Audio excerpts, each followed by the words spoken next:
I'm Cameron, a DIY obsessed, home improvement and renovation freak. I've been renovating and modifying properties for over 10 years and I'll take on pretty much any DIY task throughout the house. As long as the project's inspiring and interesting, I'll give it a go. I've faced some incredibly tough challenges in the DIY space throughout the years, but none have been as exciting and possibly as difficult as this one. I'll be taking you guys along for the full renovation from start to finish of this 1973 property whilst we turn it into a modern home for the family. Yeah, I was hoping it wasn't going to come to this, but I did have a funny feeling that it would. Yeah, green goo. Before I do that, a brew and a custard cream. This DIYer won't give up without a fight. This is the renovation. So welcome to another day here on the renovation. In this video, I'm going to be finishing our lounge. So we're going to be doing flooring, painting, skirting boards, finishing the media wall. Probably most importantly in this video, the wood burners going in. Right, so the guys are here. This is Mark and Scott from Direct Heating Services. They're going to be installing the wood burner for us today. First thing they're going to do is put a hole in the wall there for the flue liner to go up and through, and then the stovepipe will connect onto that. The stove's been brought in. I'll show you a little bit more about that in a minute. We'll just get this underway first. So far the guys have knocked a big hole through into the old pot. Let me bring you in a little bit closer. You can see the old chimney pot there, and that just gives them a hole to feed the new liner up into the chimney. The guys are now going to head up onto the roof and put the new pot hanger up onto the roof, and you can see how obviously it's got a grate around there to stop birds and squirrels and things like that climbing in there and coming out in the front room.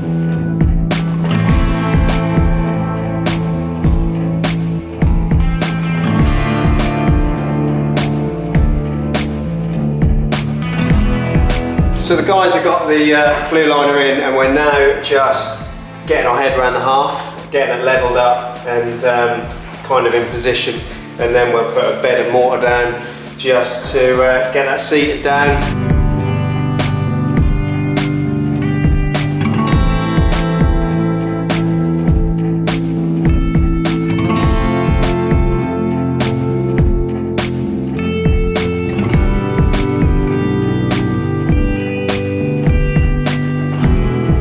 So we've got the half down on a bed of mortar there. We've had to give and take a little bit because the floor's not bang on level. Find me a house where it is. Even though I've put self-leveler down, the floor's just a bit of and is what it is, unfortunately. And to get that trim round for the LVT, we've had to keep it nice and low. To get it low, obviously if we hit the front, the back comes up and vice versa. So it's been a bit of a nightmare, but we've got it down. In the morning, we're going to block up the old fireplace. Whether I do that or they do that, not too sure yet. We're kind of just mingling in. I'm just helping where I can. And at the same time, I kind of creep around with a camera, recording what they're doing so that you guys can see. So, yeah, we're getting there. We've got the stove all unpacked as well. It's a Westfire Unique 37. It's a 7.2 kilowatt stove, so the output's really good as well. And when we've got it all finished and installed, hopefully I'll be able to show you just how nice the flame looks when this stove is lit. So yeah, we need to let that half go off now. The guys have just left and we'll pick it up in the morning. Right, so it's morning of day 2. Our first job is to core through for a direct to air kit because the stove is over 7.2 kilowatts. It needs fresh air coming into the room. This stove has a direct to air kit, so that means we don't have to have a vent in the room.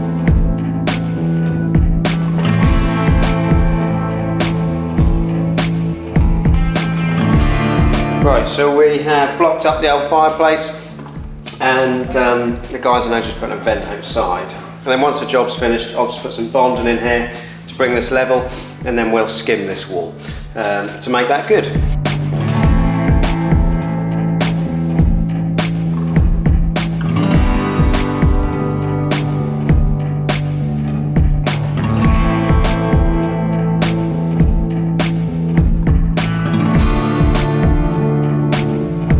So it's pretty much all done now. We're just letting the fire cement set and harden a little bit, and then we're going to give it a test.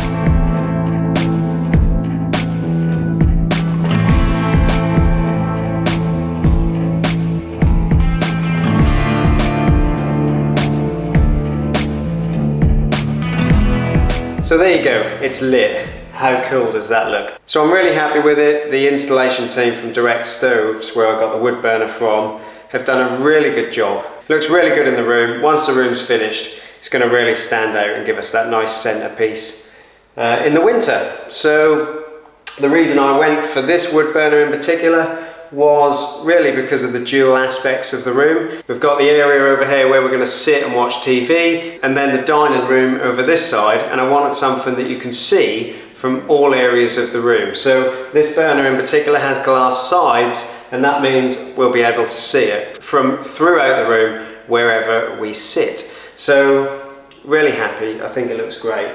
And I'm excited to get the rest of this room finished. We've got a bit of work to do. We now need to plaster this wall, finish this wall up, because we couldn't do that until the burner was installed. But now we can get on with the rest of the room and get it finished up. So what we're going to do now is get some paint on the walls. I really like painting rooms white. Now that's mostly because I can't be bothered to cut in. Don't tell anyone. But senior management has had their say, and I've got to put this colour on some of the walls. Dancing Peacock, it's called. It'll contrast quite nicely, so I'm happy with that. But I'm going to do kind of a modern effect. I'm going to do random walls throughout the room. Some of you may hate it, some of you may love it. I quite like it, I think it looks quite modern.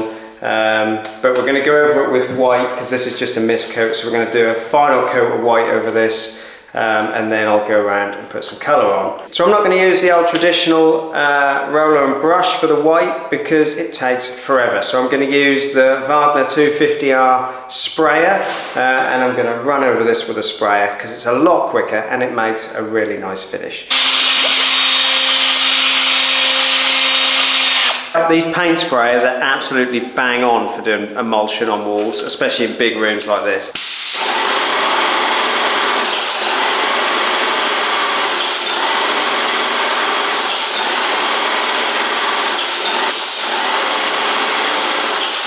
The majority of the room has been sprayed white, and it's covered really well actually. I like white, it's nice and clean. I think it looks smart, but we're now going to put some of this green, bluey, turquoisey green, not sure what it is. I'm going to put this on the feature wall now, and yeah, see what it looks like. Let's get a little bit of it on. It's a little more green than I expected, but I think it'll contrast quite nicely. I hope so anyway, it's a bit late now. Quite nice paint actually. It's the Valspar range from B&Q. I used to use Dulux for all my coloured paints, not so much anymore, just because I found that they haven't been as good lately. That's my personal opinion. Some people won't agree, I get that. Let me know what your favourite brand is. Right, so the painting is coming along fairly well. I think the colour is kind of growing on me now. There's no point hiding. He's trying to, that's my stepdad. He's trying to hide. He don't want to be in the video. He's ran around the corner now, but he's now going to be in it again. So we're getting there. I've got all the switches and sockets on. You can see I've gone for that kind of retro-ish look. I don't know, I like it. Black switches. You've seen the media wall video by now, so I ain't got to hide that anymore. When this video was shot, that is nearly done. You've seen it finished. It's all a bit weird, but that's the trouble with doing a renovation series on the channel with standalone videos as well. It all gets a little bit confusing. So what are we up to now? We are going to now start laying the quick step flooring. Flooring wise, I've gone for this quick step chestnut LVT. I think it'll look really nice with the theme that we've got going on in the room. So next step, we're going to lay this LVT. I will show you some of the process. I'm not going to really do a guide on it. First of all, we need to centre the room, do a bit of setting out, because it's such a weird room with all these little alcoves and kind of bits and bobs, walls sticking out everywhere, that unfortunately there is a lot of setting out, because otherwise you'd lay a plank down, you're going to have a bad cut somewhere, so you'll have a little sliver in a doorway, or you'll have a little sliver along a wall. So there's lots of setting out to be done, so I'm going to do that now. Then we're going to get some underlay down, centre the room, and start laying some flooring.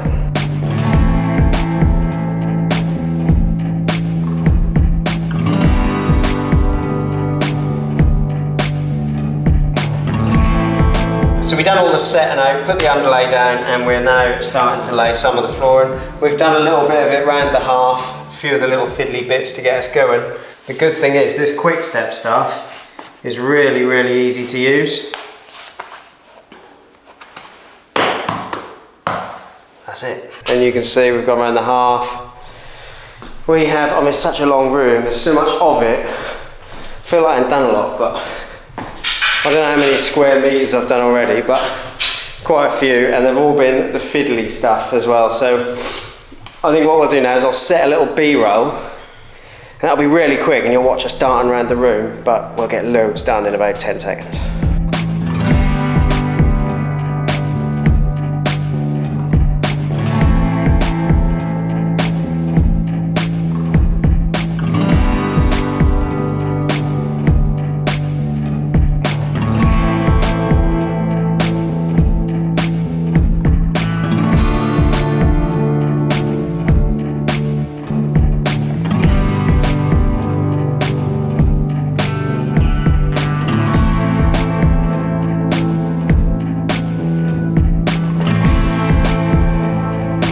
Right, so it is now 4 in the afternoon. I've been at it all day. With a bit of help, I've got a lot more done than I kind of thought I would today.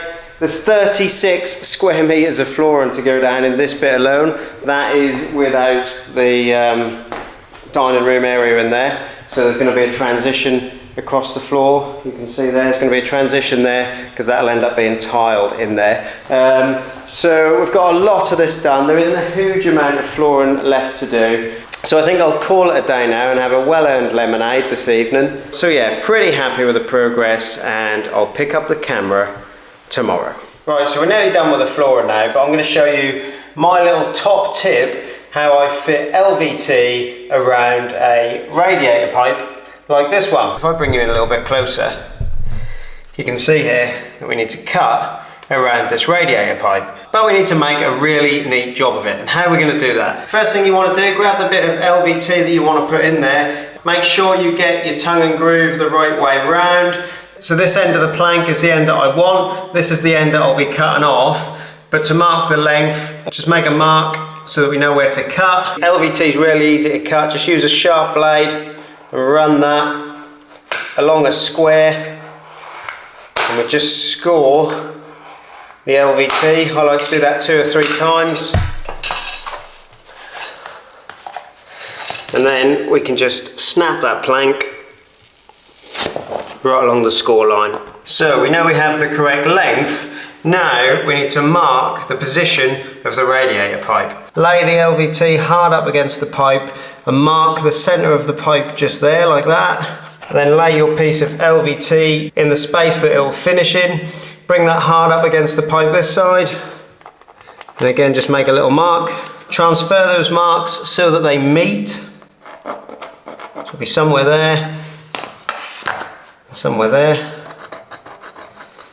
And that should give us a little cross. Now I like to use a little 20mm Starrett cutter for this, and I'm going to use that to drill a hole right on the mark that we've just made. So you can see the mark we made there. I'll just lay a piece of timber behind that. I'll drill this hole right on that mark that we made. And you can see there, we have a perfectly neat hole. Now, how are we going to get this around the pipe? Well, this is where some people find it tricky, but this method gives us a really neat finish that you're never going to see. Take hold of your square again and place that right in the centre of the hole. And now grab a nice sharp Stanley blade and just run this along the edge of the square a few times. You can't really see the score mark at all. Now what you want to do is just try and break that. We didn't break it all the way through, but if we check out the other side, you see that? We've got a bruise running along the back edge. Lay the LVT back down and just run your knife along the back of that bruise. And that will make it really easy to part. Part the LVT and just place that around the pipe. There you go, so the LVT is around the pipe now. Now tip our LVT on its edge. Push it into position, click the tongue and groove of the LVT into position. And then because LVT is so easy, you can now click the click joint in Now look how neat that cut is behind the pipe. There's no section to stick back in or anything like that. And now all you need to do is put a little pipe collar on there to hide the hole around the pipe, and that's the neatest finish you're ever going to get. So we're getting there, we're getting on to the finishing touches now. The room is really starting to come together. Now the floor's down, you can start to see it taking shape and get an idea what it's going to look like. But we're not there yet. Skirting boards. So let's make a start. How do I fit skirting boards? Well, if we take this length here, and that is 2289 mil. First thing we're going to do is mark the length for the wall. So we know that's the length for the skirting, and we need a cut at 45 degrees just there. That little rough 45 degree line there is just really for reference. So this bit of skirting has 2 external corners, so we'll do that on both ends. So the skirting's marked, I'll head out onto the saw bench and cut the angles. All of the skirtings for the project have been supplied by Skirting World. Their product is really high quality and the delivery was really quick as well. So I'd recommend them. Check out the link down below in the description to head over to Skirting World's website, where you can get a massive variety of different skirting boards, just like these nice modern square edge ones that I've gone for here. I can't see much at all in this sun. Hopefully you can see me. I've come out to the miter saw here where I'm going to cut the angles on those skirtings that we marked earlier. So what I'm going to do is set my saw to 45 degrees.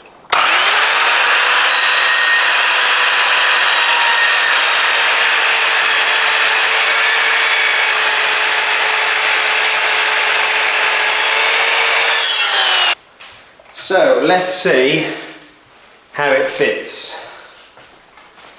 That is the perfect cut. That's how you want your external corners to look. And there we go, it fits perfectly. So the most common question I get is, how are we going to fix the skirtings to the wall? Well, it really does depend on what you're fixing to. So this wall here is dot and dab. I know it's plasterboard onto block. Therefore, I'm going to use an 18 gauge second fix nailer. If you got one of them, brilliant. Use that because it will puncture straight through into that plasterboard, no worries at all. But I like to use a little bit of adhesive on the back as well. If you are going to use that method, make sure that there's no cables or pipes where you're going to go punch and nail straight through into the wall. Be very careful of that. If you don't have one of these, or if there's pipes and cables in the way, I would advise that you just use adhesive to stick that to the wall. If you use a good adhesive, I've got a video that will pop up somewhere here now where I test lots of different adhesives. Pick a good adhesive and just stick it to the wall and let it go off, and it won't go anywhere. Same process applies if you're fixing onto a wall-less stud-work. It's just plasterboard, the same method applies. If you're fixing to hard brick or block, the nails are just going to bend in your nailer and they won't go through into the wall. What I'd advise you do is, if the walls are really plumb, really level, you could just stick them again, as long as the wall doesn't bow too badly, because the adhesive will just come away from the wall if the wall's really bad. In that case, I would say screw them. So I'd drill through the board, I'd use a marksman to mark the hole, I would then drill through into the wall, put a plug in, countersink the hole and put a screw in. That is the way I tackle fixing skirting boards. So let's fix this one in place now. Like I say, it's just a dot and dab wall, so we can punch straight through with a nailer, backed up by a bit of adhesive, and it won't go anywhere. I'll stick a couple of little 1mm packers in there, just because I want a little gap for the flooring to expand underneath the skirting board. So I've got a 1mm gap under there now. You can see it's a tiny bit bigger in some areas because the floor's not perfectly flat, but that's not bad enough to have to scribe the bottom out of it. I think we can live with that. So let's stick a few blobs of adhesive just onto the back of that board. You don't need to go too mad with this.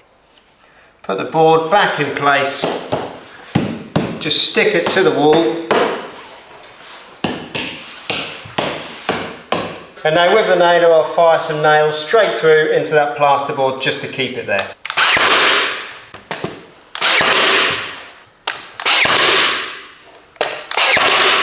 We'll now do the skirtings that run into those corners as well. By the time you've caulked along the top and painted these, I mean they're undercoated already, that's why they look white, they will look bang on.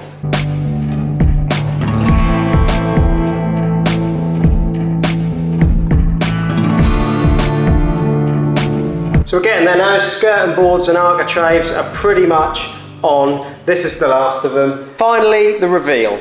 The lounge is done.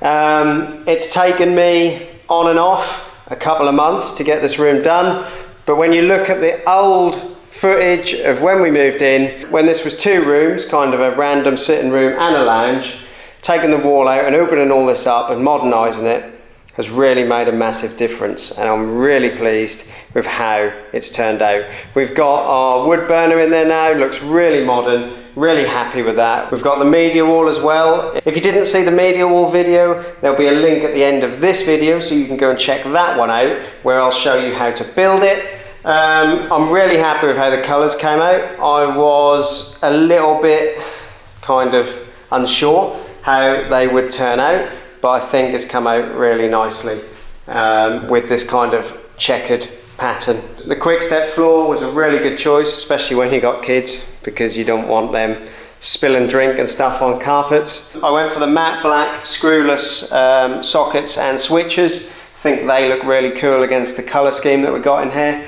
I have got to paint the radiators yet, because when I went to put them back on, you can see how discoloured they are, so I've got that little job to do. So overall I've got a little bit of snagging to finish, and then that is it. This room is wrapped up. I'll put a couple of clips in. This is what it looked like when we moved here.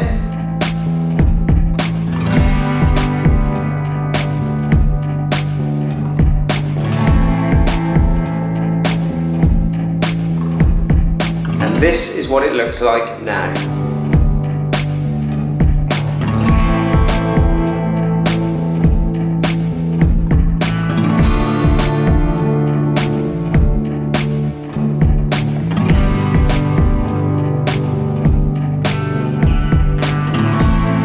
The other end of this room, which I haven't done yet, is going to be a dining room eventually, so I haven't bothered to do anything with that until we get back moved into this section of the house, and then I can move on to getting the dining room all sorted.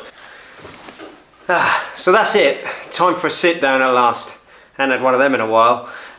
So what are we going to do next? So I think I might have a couple of days rest before I get on with the next project. But let me know what you want that to be. Do you want me to get outside and build my new workshop? Or do you want to see me tackling more rooms within the house on the renovation series? So drop a comment, let me know. If you've enjoyed this video, hit this one because you're bound to like that as well. And if you haven't seen the rest of the renovation series, hit this playlist here and catch up. And I'll see you guys in the next one.